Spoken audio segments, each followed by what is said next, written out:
Okay. This is the slide. Okay. Dah appear ke belum? Dah Nampak? Gum and stabilizer. Pak Doktor. Okay, thank you. Okay. So if you still remember last week kita belajar pasal halal status of each ingredients, right? So for today kita akan ambil satu ingredients tu iaitu gums and stabilizer. Actually gum and stabilizer ni pun besar. Dia ada emulsifier kat dalam tu semua, tapi saya pilih tak semua. Saya ambil beberapa contoh and then the other parts maybe kita akan sambung lagi another following weeks, okay? So for today, gum and stabilizer, first of all, siapa kat sini selalu tengok food ingredients dekat packaging, dia ada perasan beberapa ingredients yang kategori di bawah gums and stabilizer. Can you give example? Ataupun orang tengok gums ni rasa macam chewing gum. Ada tak terfikir macam tu? Anyone? Ada nama Ainin Sofia? Kat sini saya macam nampak ada nama Ainin Sofia je tadi. Ke Sofia saja? Can you give example of gum and stabilizer?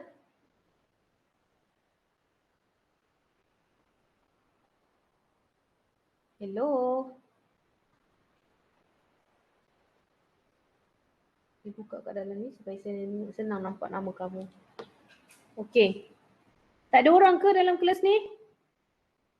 Dia reply dekat chat Doktor. Saya ni buka dekat siapa nak kata apa nama dia? Kejap. Saya buka dekat, okay let me check the chat. Saya buka dekat handphone juga supaya saya boleh nampak apa kamu tulis. Okay.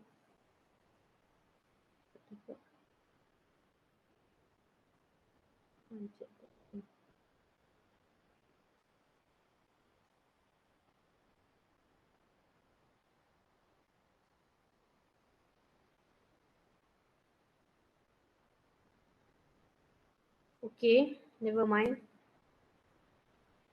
Saya baca dekat chat, saya tengok.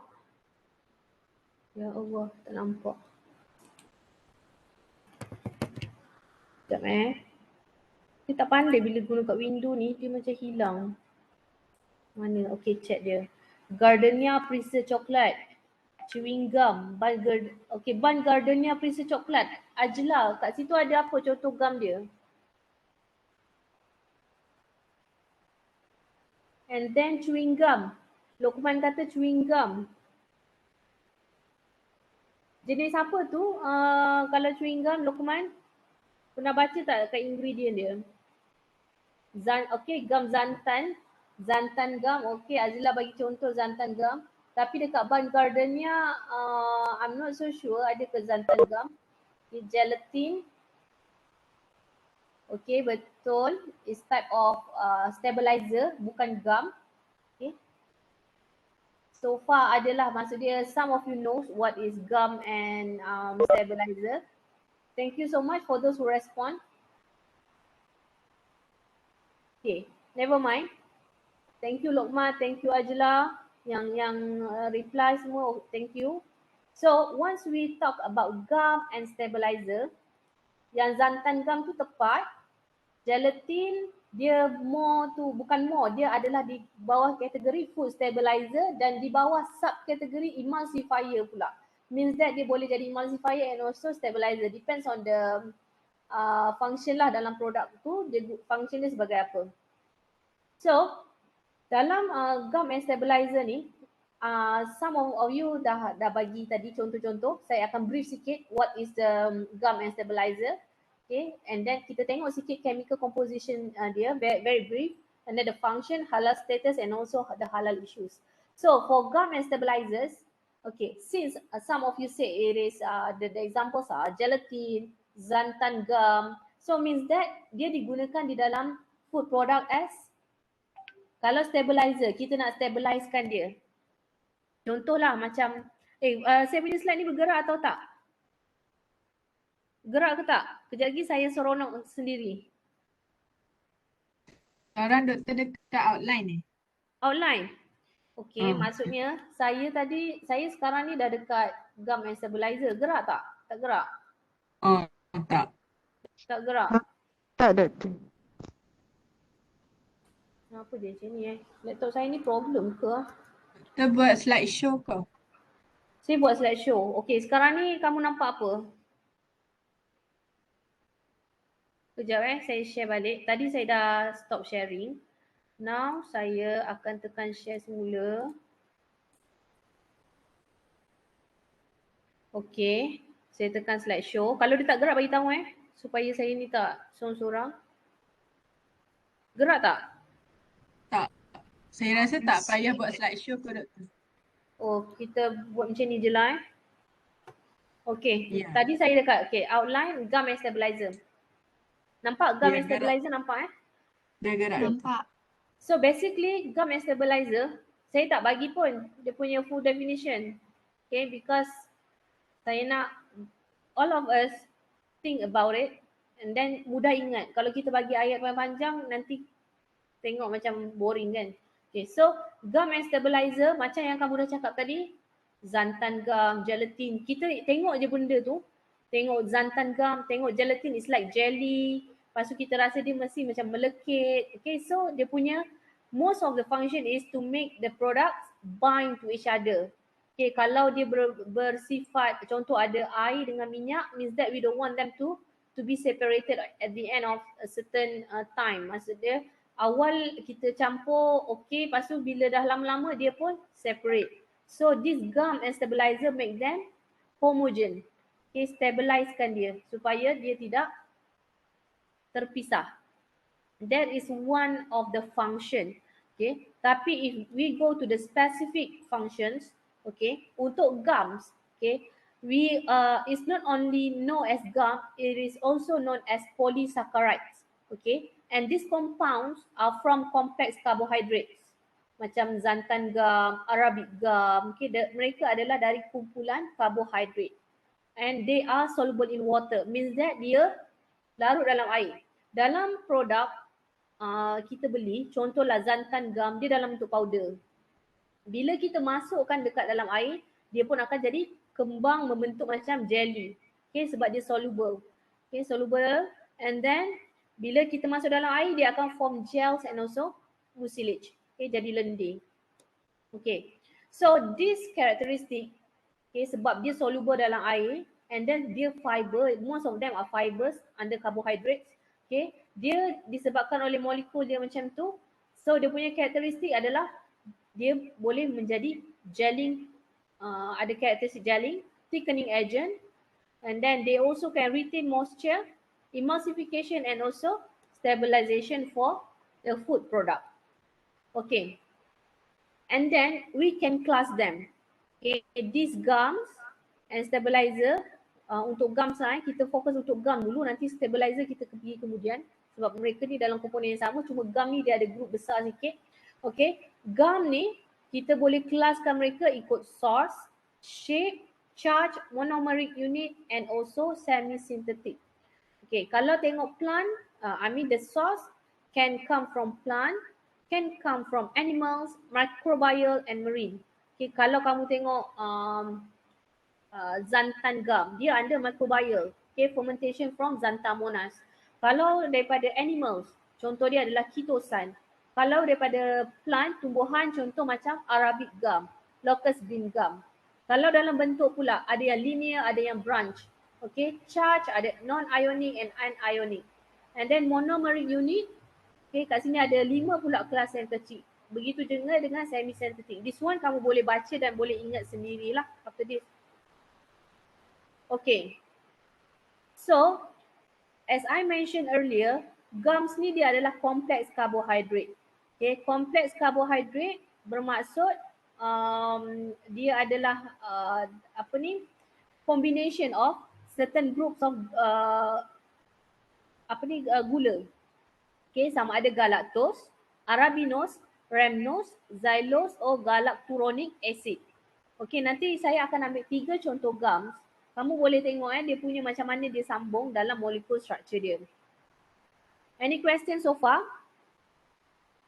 Any question? Tak ada. Doktor. Okay, thumbs up. Thank you.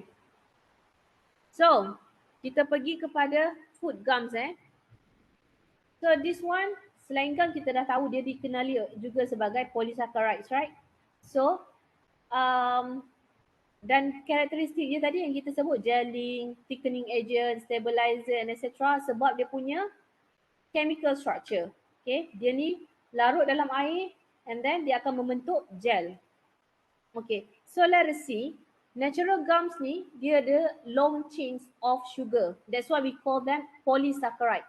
Okay, and then gels ni akan form bila polysaccharides dimasukkan ke dalam air. Kalau tak masuk air, kita akan dapati dia dalam bentuk powder.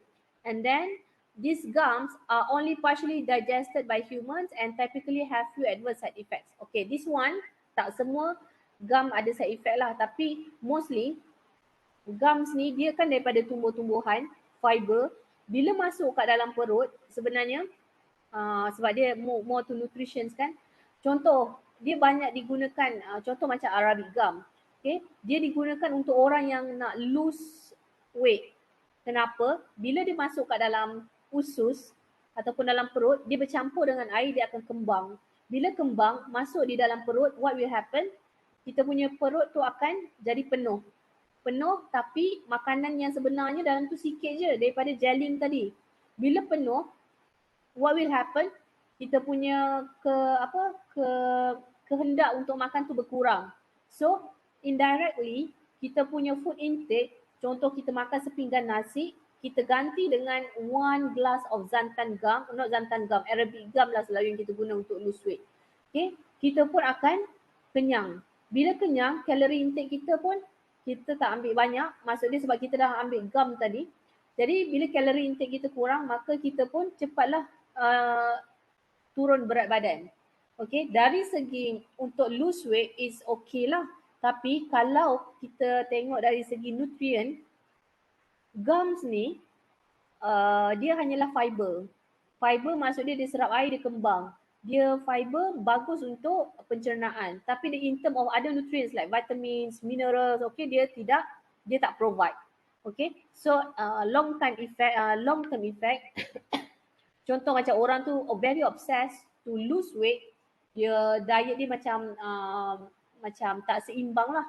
Okay, certain nutrients mungkin tak cukup untuk dia kalau dia mengamalkan terus makan high fiber intake macam ni.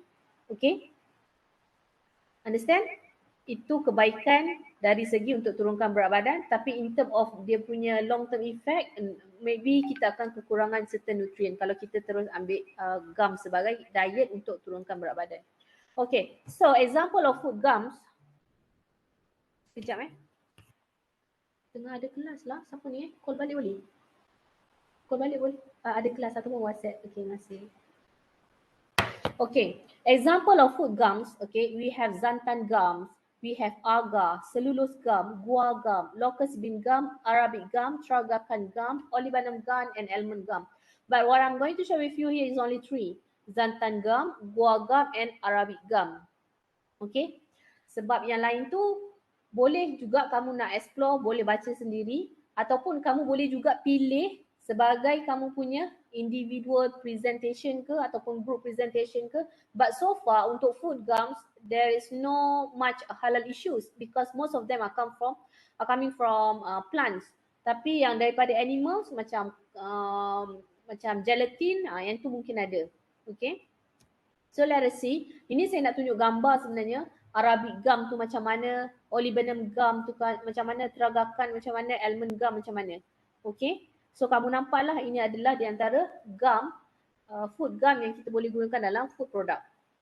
Okay, as one of your friend mentioned before this, apa Aliyah ke apa tadi, Ajla ke apa, I don't remember.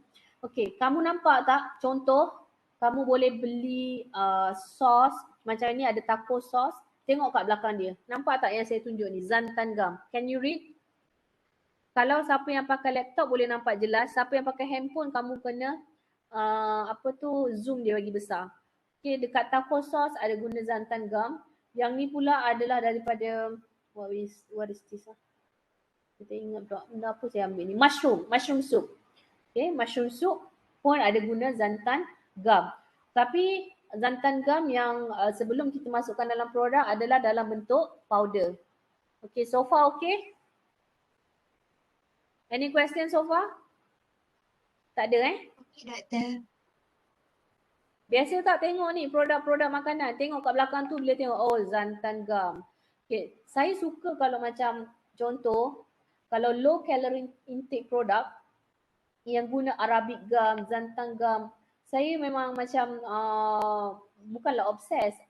Memang itu digunakan untuk dapatkan tekstur dia, untuk destabilizekan dia. Tapi dalam masa yang sama, kalau kita ni very concerned about our calorie, salah satu gum yang kita boleh guna adalah daripada produk ni lah, macam Arabic gum semua tu, that is very good for our untuk apa ni, kawal kita punya calorie intake. Okay, so let us proceed. Saya bagi tahu tadi kan dia punya chemical structure. Setiap produk ni, I mean each of the food gum, dia daripada combination of pelbagai jenis sugar. Okay, contoh kalau macam ni xanthan gum, dia di ferment by Xanthomonas campestris. Okay, I hope you remember Xanthomonas campestris, xanthan gum. Okay, tengok dia punya gula apa yang terdiri pada dalam ni, mannose. Okay, mannose ada 2 kat sini, and then glucuronic acid. Okay, and then dia ada beta 1,4 glycosidic bond link, okay, as the main chain. And then kegunaan dia pula, okay, kalau xanthan gum, macam saya tunjuk gambar tadi, banyak digunakan di dalam salad dressings and also sauces. Okay, taco sauce, mushroom soup. Okay, and it helps to prevent the oil separation by stabilizing the emulsion, although it is not an emulsifier. Okay, and then this xanthan gum also helps suspend solid particles such as spices. Contoh kamu tengok mushroom soup, dalam tu kan ada partikel-partikel lain macam herbs, okay, macam mushroom itu sendiri. So dia jadikan benda tu nampak suspend. Dia tak adalah berterabur benda apa herbs tu naik atas semua, tak, dia homogenize dekat dalam satu soup tu. Okay, xanthan gum also helps create the desired texture in many ice creams. Okay, and then in most food, it is used at concentration of 0.5% or less. And this xanthan gum is used in a wide range of food products such as sauces, dressings, meat and poultry products, bakery products, confectionery products, beverage, dairy products and others. Okay, selain produk makanan, apa lagi yang kita guna dalam xanthan gum ni? Okay, dalam produk-produk personal care, contoh macam toothpaste, ubat gigi. Kamu dengar saya okey ke sebab kat sini hujan? Okey Okey, doktor. Okey clear Dalam toothpaste ada guna xanthan gum. Okay, kalau kamu ni sempat tengok kamu punya toothpaste tu, dia nama apa belakang tu, tengok ada guna xanthan gum ke tak? Okay, mostly guna. And then xanthan gum ni juga boleh digunakan sebagai nak jadikan produk makanan itu pekat. Okay, contoh, katalah orang ni ada alergi eggs. Okay, ada alergi telur. Tak nak guna telur, sebab alergi dengan telur, kita boleh gantikan dia dengan xanthan gum. Okay. Selain itu, untuk warga tua yang ada masalah swallowing disorder, dia tak boleh telan. Mungkin sebab tekak dia terlalu kering ke, ataupun lidah dia bermasalah ke, then we can use this. Sekejap. Saya kat mana ni? Okay. Bukan xanthan gum. Betul. Saya takut tak bergerak. Okay.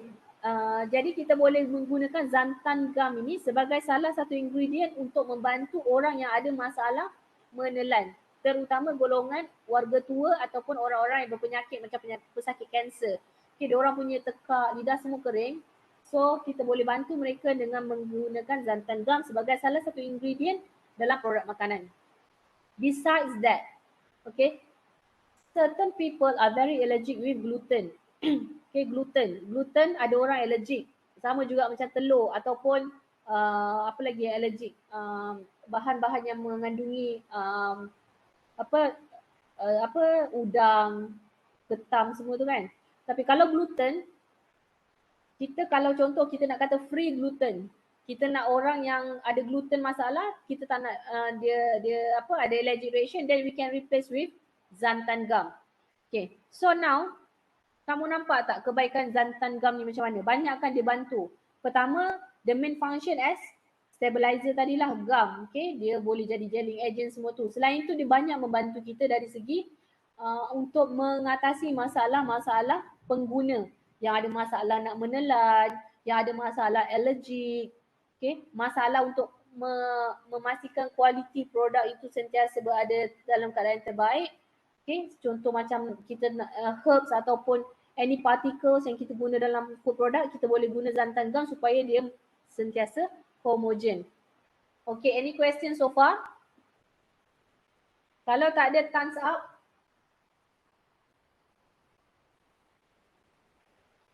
Okay, thank you. Next, kita akan pergi gua gum. Okay, gua gum. Nampak dia bergerak Kamu nampak ni gua gum, dia daripada tumbuhan juga. Kamu nampak tak, ini saya ambil ni daripada aiskrim. Aiskrim punya ingredient yang atas ni yang saya bulatkan merah ni, ada tulis gua gum. Okay, ini daripada aiskrim. Lepas tu ada juga dalam organic coconut purified water. Ini adalah saya rasalah ini adalah apa nama dia, santan rasanya sebab dia guna coconut. Okay, and then water. Rasanya santan.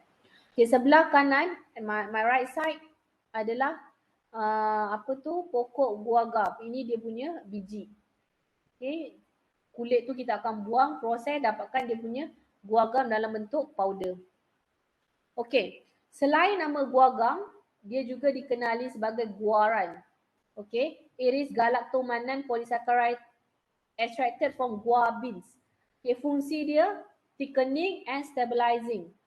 Okay, dalam makanan, feed and industrial applications. Kalau tadi xanthan gum kita guna dalam toothpaste, tapi untuk guagam ada juga digunakan di dalam industrial applications. So basically this guagam, okay, kamu tengok tadi yang gambar saya dah tunjuk tadi, dia sebenarnya dalam biji yang keras. Apa yang kita kena buat adalah kena dihas, buang kulit luar tu, hydratedkan dia, keringkan dia, mill, kisar, and then kita sieve lah, and then screen according to application.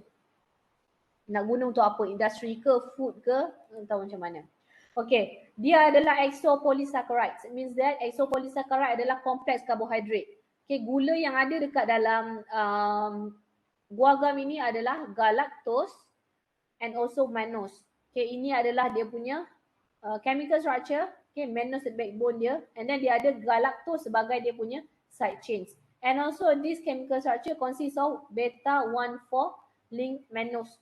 Okay, so kamu kena ingatlah mannose adalah punya backbone, and then galactose adalah dia punya side chains.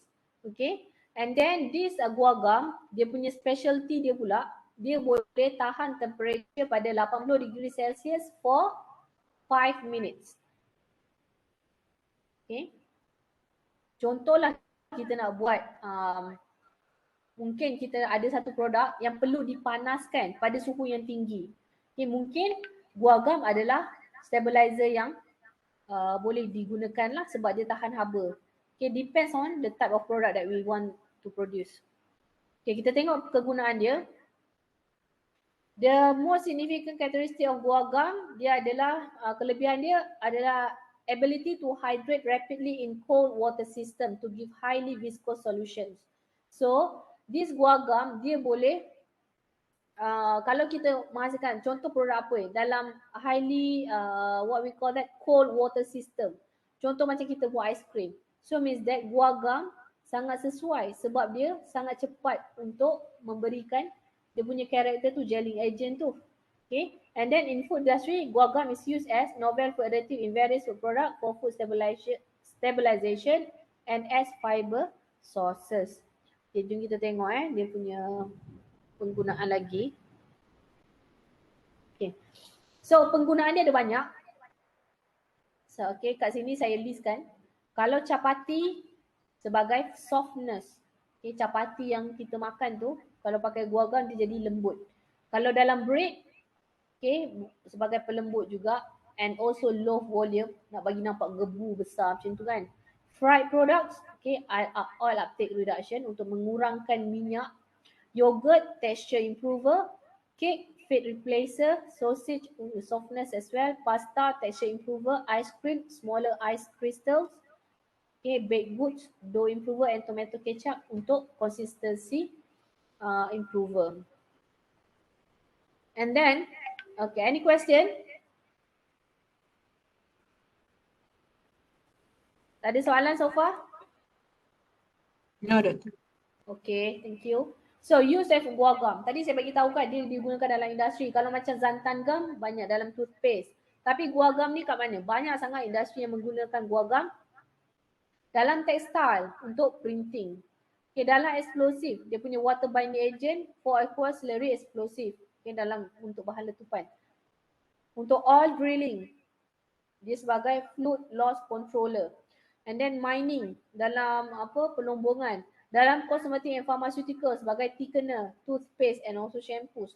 And then construction for mortar retarder and mortar flowability. Okay, ni saya tak boleh ulas lanjut lah, saya pun tak pasti dia punya dalam construction tu apa dia punya function sebenar. Okay, so itu guar gum. Kita dah tengok xanthan gum, kita dah tengok guar gum. Now we want to go for Arabic gum. Siapa pernah ambil Arabic gum kat sini? Dekat farmasi banyak jual, makanan sunnah pun banyak jual. Ada tak? Siapa yang familiar? Anyone?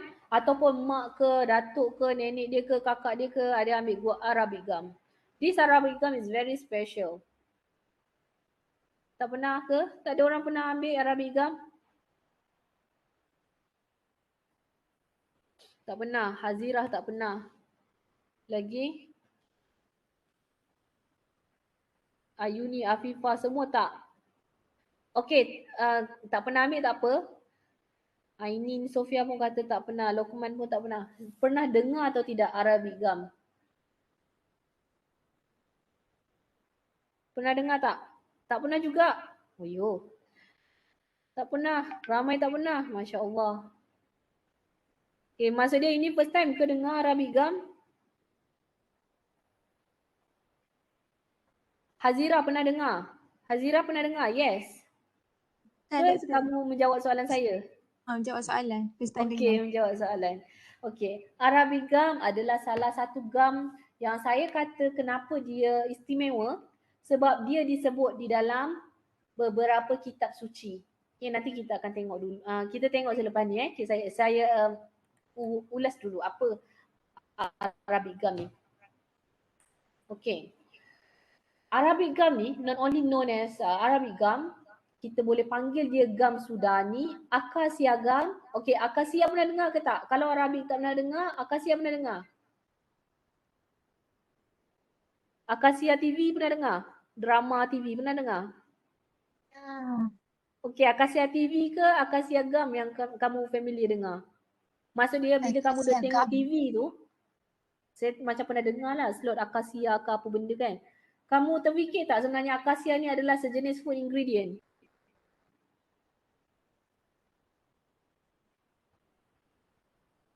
Tak pernah Tak terfikir. Okey. Safia kata tak terfikir itu adalah nama pokok. Okey, yang menghasilkan food gum akasia. Bagus kan? Sebenarnya kalau kita boleh relatekan sesuatu, okay, kita tengok TV kita tahu. Okey, akasia ni adalah nama gum sebenarnya digunakan dalam food product. Okey. Barulah rasa macam mudah ingat. Okay, Arabic gum ataupun Senegal gum. Okay, this gum originally consisting of the hardened sap of two species of the Acacia sensu tree, Senegalia, Senegal and Vescalia sayal. Okay, ni dia punya apa botanik kan, dia punya sejarah semua kat mana kan. The term gum Arabic ni, sebab apa dipanggil gum Arabic? Sebab mostly kita harvest dia dekat Sudan. Almost 80% daripada Sudan and throughout the Sahel from the Senegal to Somalia. Okay. So ini chemical structure dia. Okay, kalau kamu tengok dia macam lebih kompleks sikit daripada xanthan dan juga guar gum. Kalau tengok kat sini chemical structure dia ada 1,3 link beta digalactopyranose, dia punya main backbone, and then dia punya side chain adalah daripada alpha L arabinofuranose. Okay, so nampak lebih kompleks lah. So what is so special about this gum arabic? Okay, dalam food product dia sebagai stabilizer, tapi dalam industri dia boleh digunakan sebagai litografi, yang kita lukis dekat atas metal, dekat atas atas batu. Okay, banyak guna arabic gum. And then dalam glue, kosmetik, textile industries and many other applications lah, roles yang kita boleh gunakan. Okay, so dalam Quran, okay, sebenarnya Arabic gum ni ada disebutkan di dalam 3 kitab, iaitu Al-Quran, Injil dan Taurat. Okay. Sebelum ni kamu mesti familiarkan, Allah cakap kat kita, Allah berfirman suruh makan makanan yang halal lagi baik. Dan salah satunya Allah cakap apa? Dan kami naungi kamu dengan awan dan kami turunkan kepadamu manna dan salwa.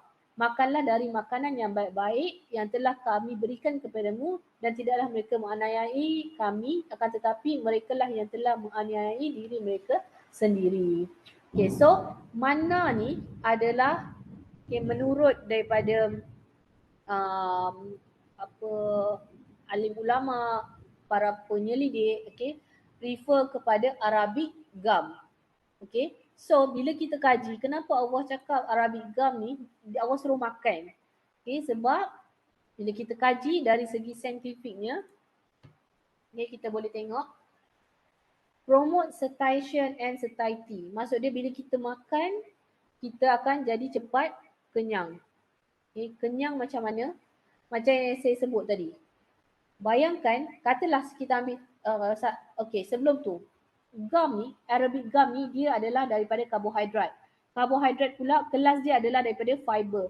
Fiber dia tidak ada provide energy. Maksud dia tak ada provide kalori. Kalau ada pun sangat sedikit. Bila kalori, okay, ni secara brief saya nak bagi tahu kamu supaya kamu nampak kebaikan Arabic gum ni dan juga gum-gum yang lain. Satu hari dalam kehidupan kita sebagai seorang dewasa, kita perlukan 2000 kilo kalori untuk menjalankan aktiviti seharian. Itu adalah average. Okay. Bila kita ambil lebih daripada 2000 kilo kalori, apa yang terjadi kepada badan kita adalah gula yang tidak dibakar menjadi tenaga akan disimpan dalam bentuk lemak. Okay, jadi maka terhasillah pelbagai jenis diet untuk mengurangkan kalori. Okay. Dan salah satunya dengan mengambil Arabic gum, bila kita kenyang, as I mentioned earlier, okay, saya bagi tahu tadi Arabic gum ni bawa karbohidrat, bawa fiber, dia tidak bagi energi ataupun sangat sedikit. Maksud dia daripada 2000 kilokalori tu, kalau katalah satu meal makan tengah hari atau malam kita ganti dengan Arabic gum sebab dia boleh mengenyangkan. So dah berapa banyak ratus kilokalori kita dah buang daripada pengambil makanan yang biasa. Dekat situ contoh daripada 2000 kilokalori kita kurangkan kepada katalah 500 ataupun 700. So bila kalori kita dah berkurang, maka cepatlah kita lose weight. Tambah kita exercise ke, beraktiviti macam biasa ataupun tingkatkan lagi exercise, maka cepatlah kita turun berat badan. And then change glycemic index. Okay, glycemic index ni apa dia? Pernah dengar tak GI ni apa? Glycemic index ni apa? Okay, pernah beli roti Gardenia? Roti yang warna hijau tu, whole grain tu. Siapa pernah? Jawab pernah. Okay, Safia kata pernah. Hazira kata pernah. 2 orang je. Yang lain tak makan. Wahidah pun pernah makan roti hijau. Yang lain? Okay. Kamu perasan tak dekat situ ada tulis apa? Low glycemic index ke, medium glycemic index ke, perasan tak? Tak perasan? Balik ni cuba tengok. Kalau roti putih tak ada tulis lah. Roti hijau yang whole grain dia kalau saya tak silap saya, dia ada tulis lah medium ke ataupun low glycemic index. Okay, masuk glycemic index adalah badan kita ni ada pankreas. Pankreas akan menghasilkan insulin. Bila kita masuk makanan yang bergula, okay, sumber karbohidrat, sama ada simple sugar ataupun kompleks karbohidrat, semua tu akan ditukarkan, gula yang kita ambil tadi, sama ada daripada nasi, daripada roti, daripada mi, akan ditukarkan kepada dalam bentuk tenaga. So glycemic index, what is the function here? Contoh dia kata roti tu low glycemic index. Maksud dia bila kita makan roti tu, okey, gula yang ada kat dalam badan tu, bukan dalam badan, dalam roti tadi akan ditukarkan secara perlahan-lahan kepada bentuk tenaga. Apa kelebihan dia kat sini? Contoh, bila kita makan benda manis, air manis, katalah air glukos, minum je spike terus kita punya bacaan gula dalam darah. Dia cepat sangat ditukarkan. Insulin kena bekerja kuat. Nak convert supaya kita punya gula tu dalam range yang sesuai. Supaya kita tak ada kecemani dan sebagainya. Tapi bila kita ambil yang low glycemic index, gula tadi akan di-convert secara perlahan-lahan. Jadi badan kita, apa yang terjadi? Kan saya dah bagi tahu tadi, satu hari kita perlukan lebih kurang 2000 kilokalori. Kalau dalam tempoh, contoh kita makan, katalah pagi saja kita makan 1000 kilokalori. Tapi makan 1000 kilokalori, kita bekerja so and so. Kita hanya datang lecture, kita pergi buat lab sikit-sikit. Bukan kerja berat macam pergi naik bukit, bekerja keras macam orang tukang buat bangunan. So apa yang terjadi, gula yang terlalu banyak dalam masa yang singkat, pagi tu kita ambil katalah 1000 kilokalori. Air Nescafe, spaghetti, okay, so total 1000 kilokalori. Tapi tenaga yang digunakan hanya sedikit. Convert banyak, tenaga banyak, tapi yang output dia sikit. Jadi apa yang terjadi adalah badan kita ambil tadi yang tak ditukarkan tadi, yang tak digunakan, dia tukar ke dalam bentuk lemak. Berbanding dengan contoh, kita ambil katalah pagi roti whole grain. Dia punya glycemic index adalah rendah. Dia tukar gula tu perlahan. Bila perlahan, maksud dia tenaga yang kita ada pun macam dihasilkan secara sedikit. Ada guna. Jadi badan kita tak ada convertkan tenaga tadi yang tak digunakan tadi kepada lemak. Faham tak? Saya tak tahu macam mana nak explain, tapi I hope you understand. You got what I mean or not? Let me ask someone supaya saya nak tengok kamu faham atau tidak. Faham ke tak? Faham, Doktor. Okay, faham So maksud dia dekat sini, bila glycemic index tu kalau dia tinggi, dia punya keburukan adalah kita tak guna tenaga yang dihasilkan tu, dia akan tukar kepada bentuk lemak. Cepat gemuk lah. Tapi kalau glycemic index dia rendah atau medium, dia tukarkan tenaga tu secara gula kepada tenaga tu secara perlahan-lahan. Perlahan-lahan, jadi kita pun bekerja taklah kuat sangat. Jadi kita gunakan tenaga yang dihasilkan itu pun secara sedikit. Jadi benda tu macam berterusan, kita kenyang lama, tapi kita energetik lama dan tak ada tenaga yang tidak digunakan tadi tidak ditukarkan kepada lemak. Gula yang berlebihan tadi, yang dah convert tadi tidak ditukarkan kepada lemak. Okay, jadi kalau nak pilih makanan, cari yang low glycemic index, bukan high. And then influence gastric emptying. Bila kita makan gum, maksud dia komponen dalam makanan kita itu ada Arabic gum ke, xanthan gum ke, dia akan menyebabkan kita rasa kenyang dengan lebih lama. Perut kita lambat lapar. And then aid in gut hormone secretion and therefore it helps to manage body weight. Okay, this is what saya nak relatekan balik dengan kita punya lapar. Okay, bila kita lapar, hormon apa yang dikeluarkan supaya kita ni rasa. Saya tak ingat nama hormon tu, nanti saya kena check balik. I'm sorry, saya tak ingat. Bila kita lapar, hormon apa yang dikeluarkan supaya kita nak makan lagi. Tapi kalau kita lambat lapar, hormon apa yang maintain? Selain tu, not only that hormon yang lapar tak lapar tu, hormon insulin juga dalam penghasilan dia nak secretkan insulin untuk neutralizekan balik kita punya gula. So all of this, okay, Arabic gum ke, xanthan gum ke, yang kompleks karbohidrat ni, yang under fiber ni, Dia akan membantu kita dari segi penghasilan hormon yang seimbang. Lepas tu bila kita dapat kawal kita punya hunger, gula kita tak spike terus naik, badan kita lebih cepat turun. Okay, so any question so far? Tak ada Tak ada, I'm going to proceed. Okay, now we move to food stabilizer. Okay, gum tadi pun ada sebenarnya under food stabilizer, tapi food stabilizer ni sendiri ada dia punya grup-grup yang lain. Okay, tadi saya hanya fokus kepada gum kan, 3 jenis gum. Padahal gum tu ada banyak lagi. Kamu boleh pilih nanti kalau kamu nak buat assignment. So this food stabilizer, dia ada pelbagai jenis which helps to preserve its structure. Okay, maksud dia contohlah mayonis, kita tak nak ada separation, ataupun kita ada menghasilkan creamy soup. Okay, kita tak nak pastikan dia punya texture dia dalam sentiasa keadaan yang berkualiti. So we put stabilizer. So basically this stabilizer dia fungsi dia preventing oil, water emulsion from separating in products such as salad dressing, and then preventing ice crystal from forming in frozen food, and then also preventing fruit from settling in products such as jam, yogurt and jellies. So means that all of these products we want them to be always homogenized. Okay, tak ada separation. Okay, seterusnya. Okay. Untuk food stabilizer tadi gums kita more focus to polysaccharide semua kan, tapi stabilizer most of them kita can they are also under hydrocolloids where kita boleh groupkan diorang dalam 3 jenis. Okay.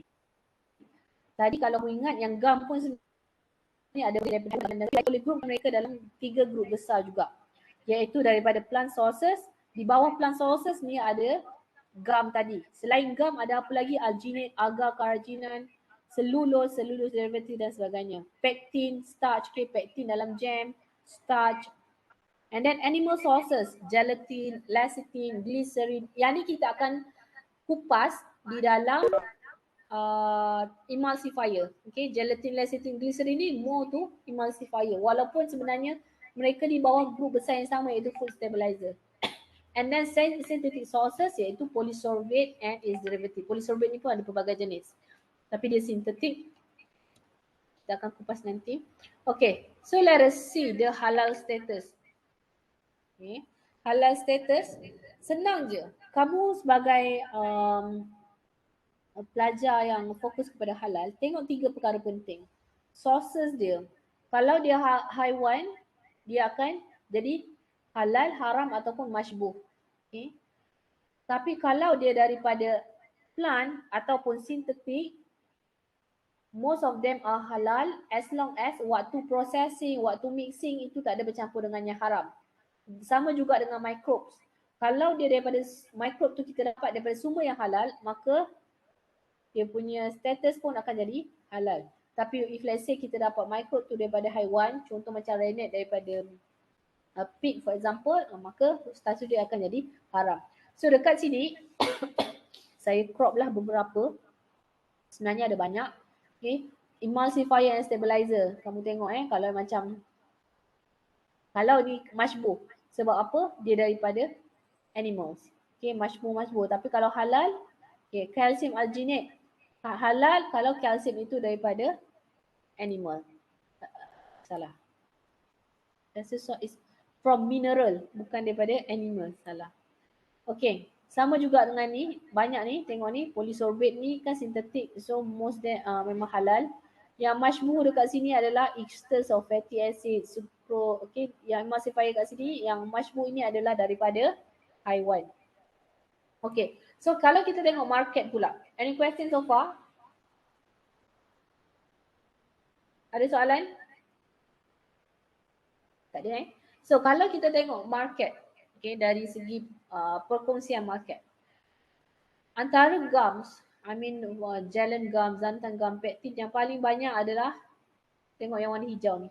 Cellulose gum, followed by carrageenan, And also this one, the blue one is xanthan gum. Okay. 2026 pun pattern dia lebih kurang sama. Tapi cuma yang mungkin akan dikupas nanti, gelatin. Okay. Gelatin market, sebab kalau dekat Malaysia, kalau nak dapatkan halal je mesti certified, gelatin dia mesti certified halal lah. So basically kita akan dapatkan daripada halal gel. Halal gel ni pula banyak pakai daripada tilapia, ikan tilapia punya gelatin. Ataupun sumber-sumber yang halal lah.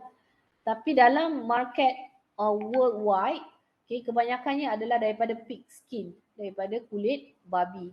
And then bovine hides, kulit lembu, others and also daripada bones. Okay, bones pelbagai jenis haiwan lah. Okay, ini dekat Asia Pasifik. Kalau kita tengok dia punya trend dia adalah daripada tumbuhan. Permintaan paling tinggi adalah daripada tumbuhan. This is because why? Pertama adalah Muslim demand. Yang kedua, ada juga agama-agama lain yang memang tidak makan daripada sumber haiwan. Contoh macam Hindu, Buddha, yang mana yang macam vegan tu memang looking for this plant sources. Okay. Dan kalau kita tengok, dia punya 2019 kan paling banyak emulsifier ni. Okay, ini emulsifier, dia ada stabilizer juga, tapi kita tengok kat sini emulsifier. Dia paling tinggi adalah di dalam bakery products. Okay, followed by dairy, confectionaries and meat products. Okay, so the halal issues. Saya dah simplifykan tadi. Okay, kalau source of materials, tengok halal haram masybuh. Okay, kalau halal plant dengan sintetik. Kalau haram, pig and dogs. And then kalau masybuh adalah daripada sumber haiwan yang kita tak tahu dia daripada raw material apa. Okay, babi ke, lembu ke. Kalau lembu pula zabiha atau tidak, ikut Islamic slaughtering ataupun tidak. Dan yang kedua adalah dari segi halal ni merangkumi semua, halal dan thayyiban.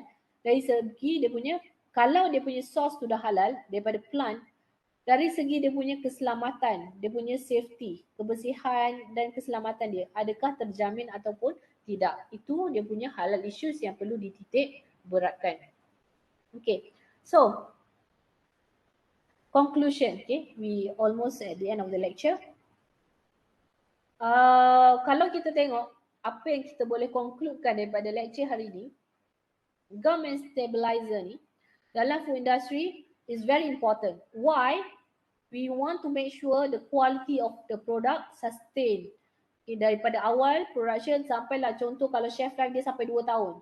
Kita nak make sure tak ada separation, daripada texture dia.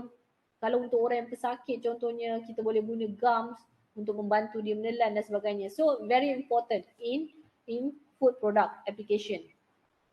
So basically this halal gum and stabilizer is abundantly available in the market. Tengok market share yang saya tunjuk tadi pun memang banyak. However, yang masybuh stabilizer should be observed prior to usage. Okay. Contoh macam kalau dia daripada animal, that one we have to be very concerned. Tapi kalau daripada plant, okay, we have to make sure dia sources dia tu tak ada, waktu processing, waktu mixing tak ada bercampur dengan yang haram. Dan yang kedua dari segi halalan thayyiban dia, kebersihan dan keselamatan dia. Tak ada macam benda-benda yang kotor dan sebagainya. Okay, I think that's all. Any questions so far? Tak ada Okay, kalau tak ada, I want you to fill in the Google Sheet that I provided you. Letak dekat situ, sebab saya ni pattern dia macam mana. Test 1, mungkin saya akan tengoklah berapa lecture yang saya ambil. Test 2 mungkin daripada assignment dan juga video-video yang kamu buat. So means that saya akan kumpulkan, saya akan letak dekat YouTube, saya akan letak dekat klip. Okay, kamu akan tengok, kamu akan study dekat situ apa yang kawan-kawan kamu buat, and then kemungkinan itu yang akan masuk di dalam test 2. And then final biasalah semua 80% apa yang kita belajar akan masuk. Okay, I hope okay, sebelum tu Untuk video, rubrik dia saya tak sediakan lagi. Tapi video tu must be something that very catchy. Bila orang tengok, orang boleh ingat. Okay. I want you to be very creative. Means that bila kamu buat sesuatu tu, bila orang tengok, orang akan ingat lama. Bukan tengok macam, alah bosan lah, boring lah, tak nak tengok. Tak nak. Kita nak benda tu bermanfaat. Bermanfaat means dunia dapat, akhirat pun dapat. So at least when you, bila kita exposekan kat orang pasal halal ingredients, okay, orang dapat manfaat, kita pun rasa seronok. Sebab kita apa yang kita sampaikan tu bermanfaat untuk orang lain. So buat video yang very very attractive, yang macam orang semua semua jenis apa, daripada kanak-kanak sampai orang tua semua boleh faham, penyampaian yang sangat menarik.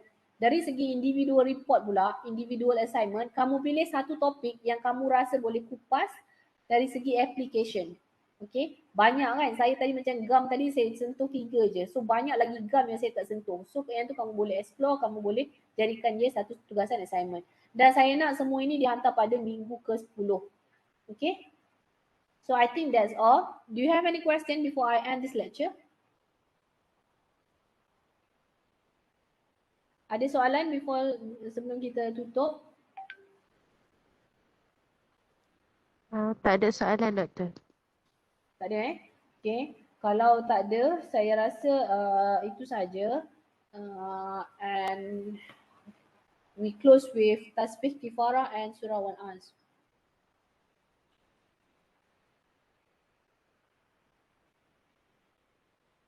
Okay, so have a good day everyone. Selamat berpuasa dan selamat berbuka and take care. Wish you all the best. Okay, Assalamualaikum. Thank you, Doktor. Waalaikumsalam. Thank you. Thank you, Doktor. Thank you, Doktor. Terima kasih, Doktor. Thank you, Doktor. Have a nice day.